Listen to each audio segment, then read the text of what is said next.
Alright, welcome back. It's been a while. It's just me here today. So I'm going to be fiddling with the camera a little bit, trying to get it set up. It's been a while. So, it's February 2017. I'm not sure if this is actually lit or not. I hope it is. Yeah, it is. Okay. So it's February 2017. And this is the first time I've really been at the bees. The good thing is, there's bees. So that's cool. So let's see. Let's take a look inside here. Grab my thing. Alright, here we go. It's the first time they've been open this year, and they don't sound happy about it. Alright, let's see.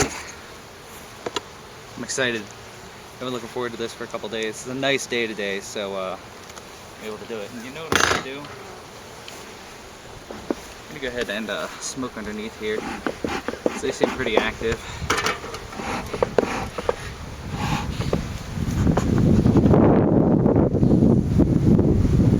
I really wish I had a little more smoke, but my lighter is running out, which is a shame.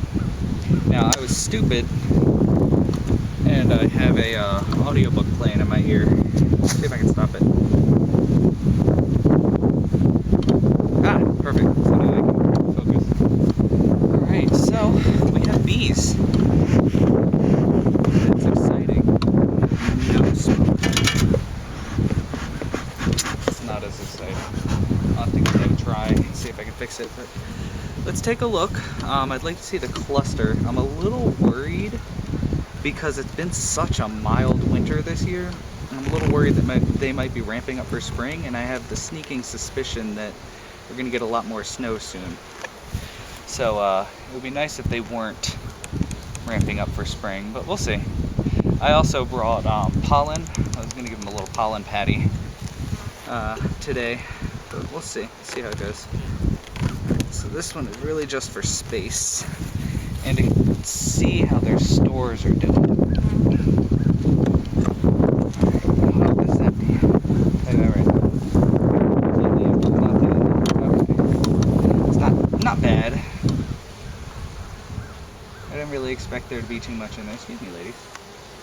Let me take a look at my camera, see how we're doing. Oh, that's nice. That's nice. Okay. Now let's move in a little bit. Unfortunately, I can smell alarm pheromones, so I think that they're not too happy.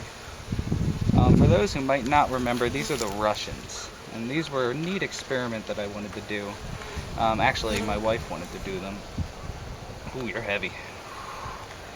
Oh, look at that. Look at all that honey. That's nice. That makes me feel a lot better.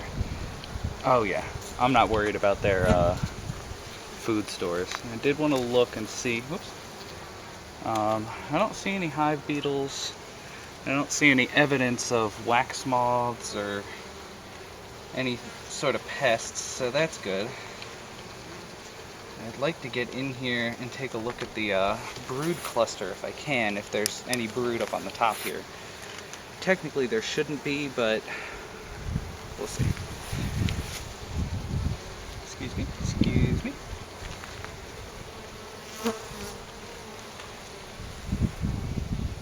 Oh, you're heavy too. Alright, more honey, and I see some pollen in there too. Cool.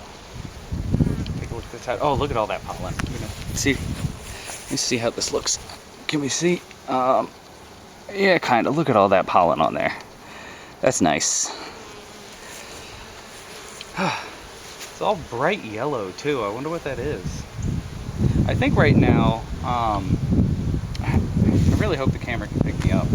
I think right now, skunk cabbage and some kind of tree is blooming. So it's probably one of those. If I had to guess, it would be skunk cabbage. Let's keep on going. I only really want to do these next two, and then I can stop, because I've already seen they have food and they have pollen.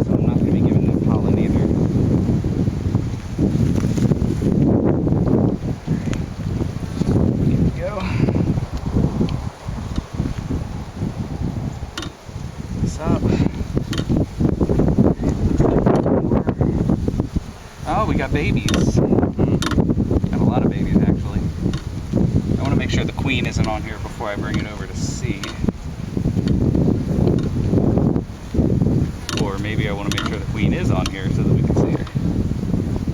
That would be nice. Nice little February surprise. However, I don't see her. Oh, look, we got some cat brood right here. Cat brood right there. And then on this side, I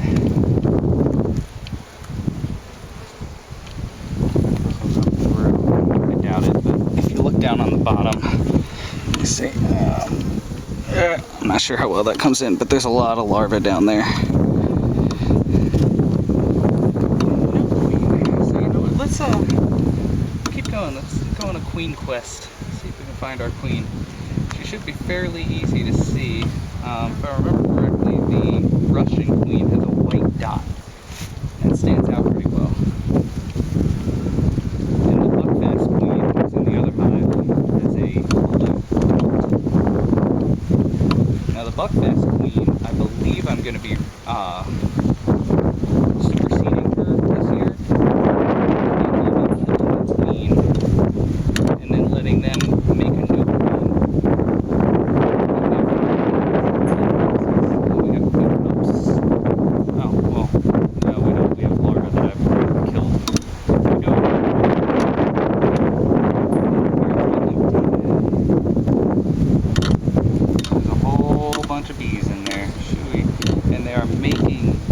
Drones, which is interesting. So that means they have transitioned to springtime. They don't make drones over the winter. This is a full frame of babies. And check this side. We got another bunch of babies, and we got eggs on this. I'm gonna have to come out here pretty regularly now because I want to make sure they're not going to try to swarm on me. Let's take a look at the next one and then we'll be done with these. I really would like to see the queen. It'd be a nice little treat. They're starting to get mad. Let me see if I can smoke it all. Oh, looks like they're smoking. Oh yeah, they're smoking. Cool. Awesome. Yeah, my lighter is dead, so I can't use my lighter to relight that smoker. I need to bring my butane out and refill it. This up, this side, stuck on the bottom. Okay, straight up here.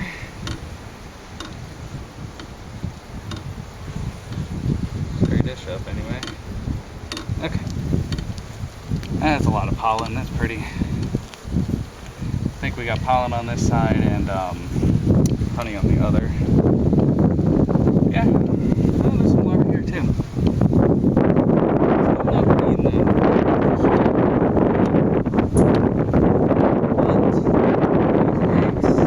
I don't know how well you can hear me. The eggs have not completely fallen over. They're getting ready to, which means I think that's 1 to 3 days since the queen has been here. So we've had a healthy queen 1 to 3 days ago, and that just looks like it's honey. So I'll go ahead and close these ladies up because we've gotten a pretty good look. Didn't see the queen, but that's okay. Let's go ahead and push these back in place. Away. Push you into place if you're in the way. Move. Go away. Come on. Go back down there.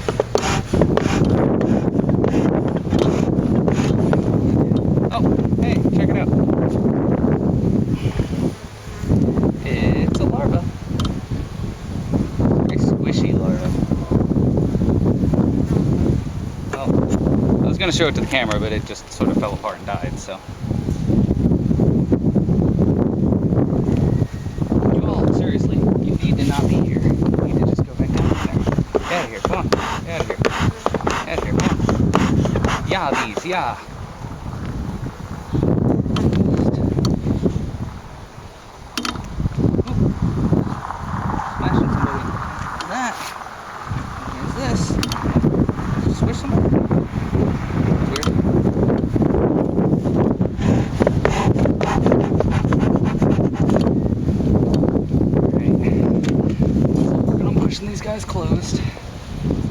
they've put a lot of propolis in there.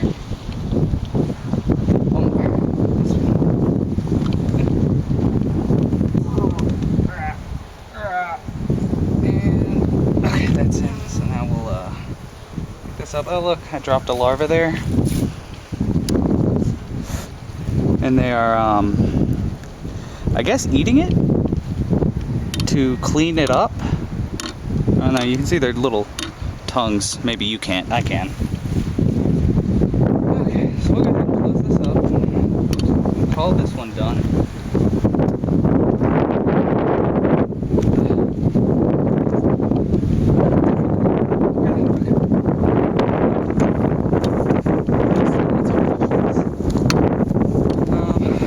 Put the lid on here.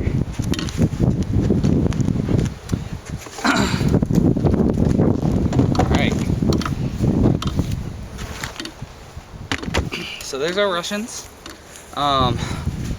Looks good, surprisingly. I was a little worried about them because they only had the 2 boxes, but there's still plenty of honey here. Wow, look at the size of the pollen pads they're bringing back. That's cool. Let me see if I can get that on the camera.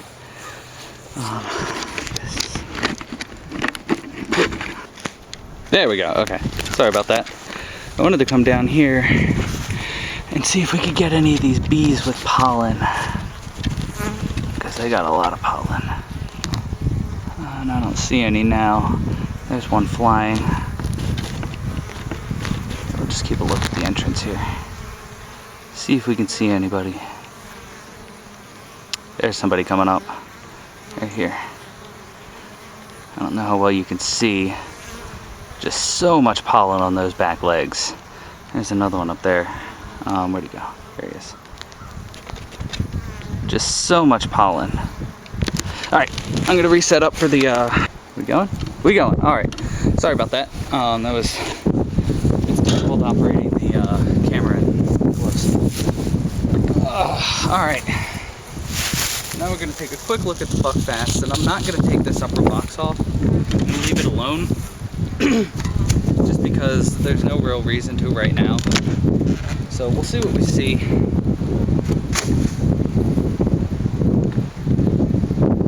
I don't know, who knows? Maybe I'll change my mind if I don't see anything up here.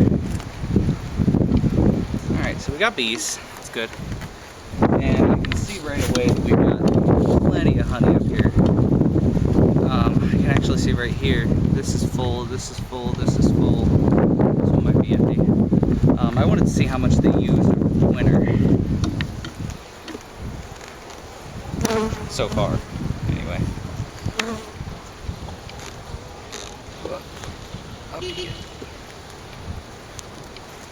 It's our beekeeping friend there. Okay, let's pull this up. Actually, it looks like there's plenty of honey here too. Oh yeah, look at that.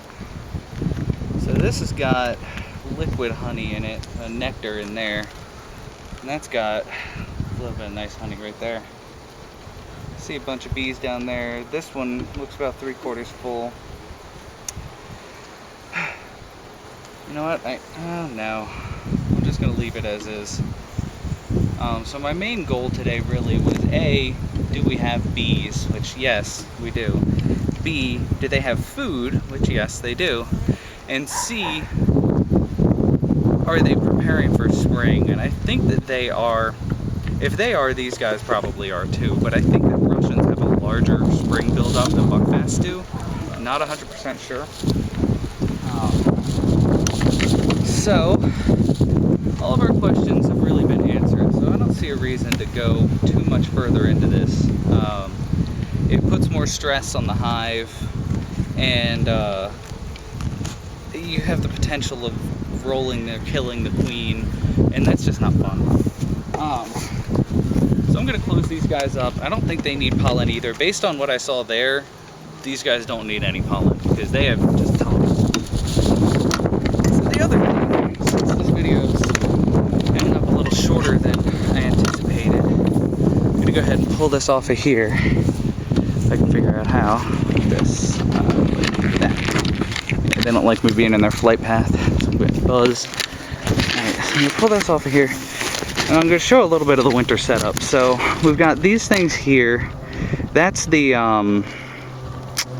it's the mite boards, but really the whole purpose is wind. Let me zoom out here, and I apologize for the shaky cam. Wind will come up from underneath the hive, and it'll blow out the top naturally, because there's the opening in the top, and heat rises, so heat will go in the entrance, up the hive, and out the top. And that's how the bees will focus on circulating their air to run this way. And you know what? Let me bring this tripod so that I can face the camera instead of trying to reach out beyond it. Let's set you up right here. Oh, did I stop the recording? No. Okay, good. All right, we're still good? Yeah, we're still good. Okay. So, like I was saying, naturally, the bees will orient themselves up so that as wind comes in here, it'll flow up through the boxes and then it'll flow back out the top. The issue that you have as beekeepers is the bottom board, this board here, has a screen in it, and that allows the mites to fall through. That allows, unfortunately, hive beetle larvae to fall through as well. But in nature, they don't have that, so you don't need this extra board. But since we do, when the wind comes for the winter, it has a tendency to come underneath, and because of the way the hive is shaped, it'll form vortices like this. Say the wind's coming this way, form a vortice like this, and it'll blow directly up into the hive, cold air. And the bees have a really hard time dealing with that. Plus, if you're blowing cold air, and then there's hot air up here, you have a higher tendency of condensing that cold air on the top. So water droplets form on the top and drip down onto the bees, and that's what kills them. Bees cannot handle being wet and cold. I'm going to, not this one, the other one. I can't pull that one out. It's pretty stuck. So let's rotate over here. Take a look at this one. I'm gonna go ahead and pull this out. We'll just take a look so you can see. Oh, we got lots of fun stuff on here. So, and we've just lost a bunch of it. So this is like a sail, so it's very difficult to deal with because it's very light. Here's a hive beetle right there crawling around. He just fell off. You see chunks of pollen, I assume is what that is. A lot of this is chunks of wax. These are probably wax casings from the brood chamber, because that's up at the front. So as the bees crawl out and clean out their entry and clean out their cell and everything, some of the wax casings fall off. And it's a darker brown. That's really what I think that is. It is not bee poop, because bees do not poop in the hive. Here is that a hive beetle larva? Or is that a hive beetle? Either hive beetle or the world's largest mite. I'm not sure which. I'm trying to see if I can find any mites to show you. They're very small though, so I don't think I'll be able to find any. And then of course there were a couple dead bees here who crawled in or fell through or something. But eventually, once the winter's over and everything, I'll take these out, and then I'll put them in again with a sticky stuff rubbed on it. Something like coconut oil works, any type of oil really, but just something to make it stick, because the mites will fall onto it, and you want the mites to fall on and stick. I'm doing this next to him. You want some mites to fall on and stick here, so that they can't crawl off, and then that helps you get an accurate mite count. I think that's about our time. We have 21 minutes, but I'm gonna cut it off. All right, so there's our bees. We do have bees, and I'm very hopeful for this summer. I have the feeling that I'm gonna have copious amounts of honey, and maybe I'll do mead. But I'm gonna again do this recording thing because I think this is kind of neat. I'll go ahead and record everything that I do with them this year too, since I have all the equipment. And hopefully this year I can get my bee cam set up. I'm hoping to have around here maybe a solar panel set up, and then I'm gonna go between them and I'm gonna put a little box that has a waterproof box that has all the electronics, and then the camera, I'm either going to put it by the Russians or the Buckfast. I'm not sure. Maybe the Russians, because they're a little more intense. But then I'm hoping, if everything goes well, I'll be able to set up a stream and anyone can log in and view the bees real time. And it'll probably shut off at night just to save bandwidth because there's no internet out here. So that's it. I'm gonna cut it off and see you guys in maybe a week or so.